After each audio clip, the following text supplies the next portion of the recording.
Hey guys, what's going on? Dr. Frank here, founder of Addiction Mindset Recovery Coaching Programs. And in today's brief video, I want to talk to you guys about how vaping or nicotine addiction can impact your mood. And I'm going to talk about how vaping impacts your mood while you're vaping, while you're addicted, how it impacts your mood while you're trying to quit, and the impacts that it has on your mood after quitting. For those of you guys that are new to the channel, be sure to subscribe. Again, founder of Addiction Mindset Recovery Coaching Programs, where we help people quit nicotine, THC, energy drinks, and a whole host of other addictions, so be sure to hang around and check it out.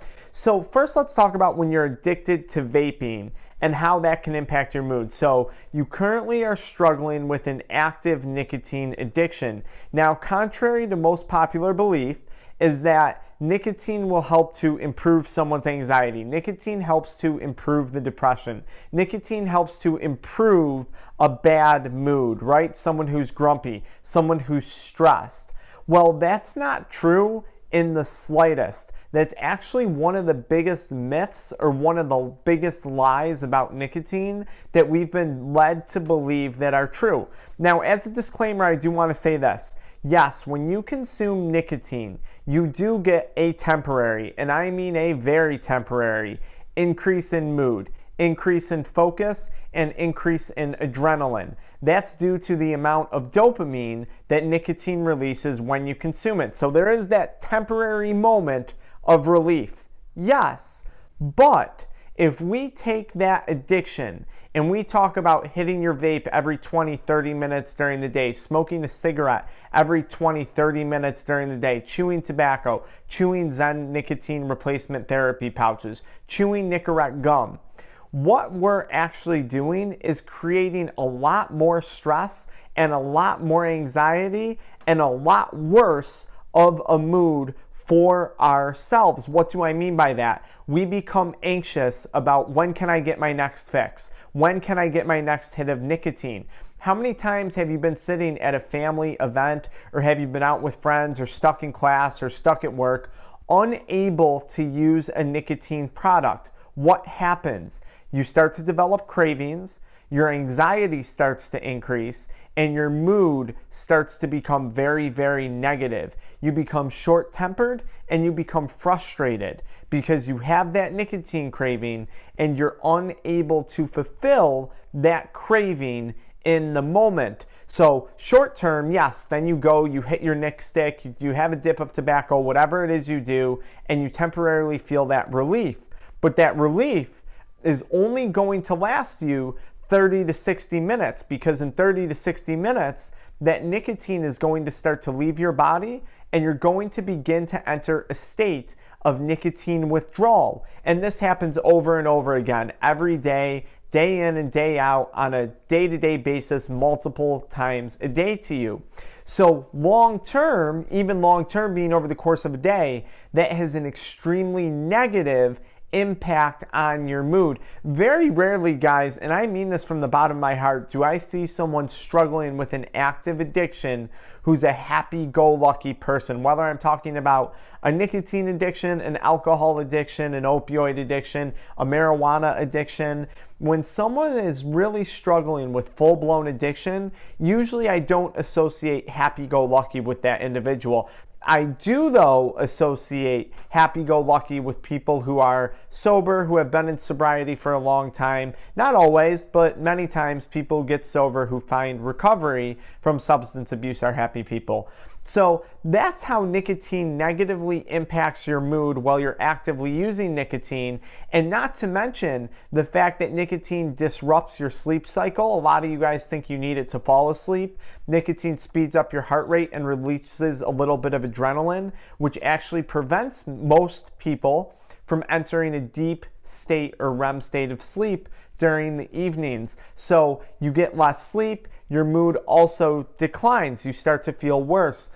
And lastly, while you're currently addicted to nicotine, your mood is negatively impacted because continuing to do something that you no longer want to do, so forcing yourself to do something day in and day out, even though you don't want to do that thing, it makes you feel crappy, it makes you feel bad. And then if you start to try to quit, and you keep relapsing, you're going to feel even worse about yourself. It ruins your confidence, it ruins your self-esteem, and it ruins your motivation. And you know it. That's why you're watching this video right now. Now, when you're quitting nicotine, yes, for the first 3 days, maybe for the first 2 weeks, you might be a bit more depressed. You might have a bit of anxiety. Your energy levels might actually decline a little bit. But I promise, after about the first 3 days, you're going to start to feel a little more confidence, something that you've been lacking probably before. Like, hey, I can do this. I can beat this addiction. After the first 10 to 12 days, you're probably going to start to feel decent about yourself. And once you hit that month mark, I would say most people are starting to feel pretty good. If you can get to 90 days where the nicotine receptors in your brain drop down and return back to normal levels, I think you're going to be feeling really good about things. And then once you hit that first year of sobriety from nicotine, it's a beautiful thing. So again, how do you feel when you're quitting nicotine? Yes, initially you might have a little bit of, dopamine decline. You might have a little bit of frustration, anxiety, but that's no big deal. Struggling with that for 10 to 12 days as compared to struggling with that every 30 minutes to an hour when you're actively addicted to nicotine during active addiction for the rest of your life is nothing. That's no big deal. And remember, when you're quitting, you can offset those mood changes by keeping it positive. What do I mean by that? Find a community that supports you. Who helps you the most when it comes to quitting nicotine? Is it your family? Is it your friends? Are you solo? Is it the Addiction Mindset community? If you need a support group, you're more than welcome to be part of this community here at Addiction Mindset. So let me know in the comments who helps you the most and what else do you do to improve your mood when you were quitting or as you're quitting nicotine?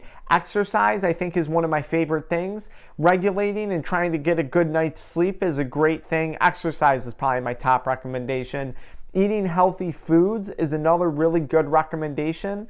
And again, just surrounding yourself with people who are positive and who are going to support you. And then pursuing things that make you feel good. Nicotine addiction makes you feel like crap. That's why you want to quit. So what things can you start to pursue? What hobbies, what activities, what things can you start to pursue that will make you feel good during the quitting process? Because that, if you do those things, you're not going to really have those bad mood fluctuations or those low points. And if you do, they're going to be minor and they're going to be short-lived. Now, long term, how do you feel after you've quit nicotine addiction, after 2 weeks, 3 months, a year? I think most people would tell you they feel fantastic. Their physical health improves. There's definitely a dramatic increase in mental health. I think the anxiety and depression, statistically speaking, is much lower among non-smokers. Okay, that's a fact. So I think it's safe to say that goes down for a lot of people. And I think you see a big boost in confidence and a big boost in a person's motivation and drive. Nicotine robs us of our motivation, and it robs us of our drive, and it robs us of our confidence. You lack confidence when you repeatedly relapse. It damages your ego a little bit. Nicotine addiction also damages your drive and your energy because you're putting so much time and so much effort into maintaining this addiction. Those 1 a.m. gas station runs, right? Those scrapping around to get a few bucks to buy some more nicotine. Stealing it if you're still not making money and you're younger, stealing that money from a parent, it makes you feel not good about yourself. So I think long-term sobriety from nicotine, you have less depression, less anxiety, more motivation, more drive, more ambition. You certainly have more energy and a heck of a lot less fatigue. Because remember, when you're addicted to nicotine, you're constantly giving yourself that adrenaline boost and then you're crashing. So over and over again all day long, you're going into a fight or flight response, and that's a really bad thing, doing that over and over again. So long term, when you quit, those cortisol levels, those adrenaline levels, and all those fight or flight hormones will start to balance, and I think you're going to find you have a lot more energy. So I hope that helps. I hope that inspires you to quit vaping, quit smoking, quit chewing tobacco, whatever the addiction is that you're trying to give up. And I think it's safe to say those benefits and those experiences probably apply to more than just nicotine addiction. Be sure to follow me into the next video where I talk about quitting nicotine without experiencing withdrawals. And just a friendly reminder, be sure to hit the like button if this gave you value, leave a comment, and turn on your notifications when you subscribe so you know when I post a video, which is very frequently. I'll see you guys there.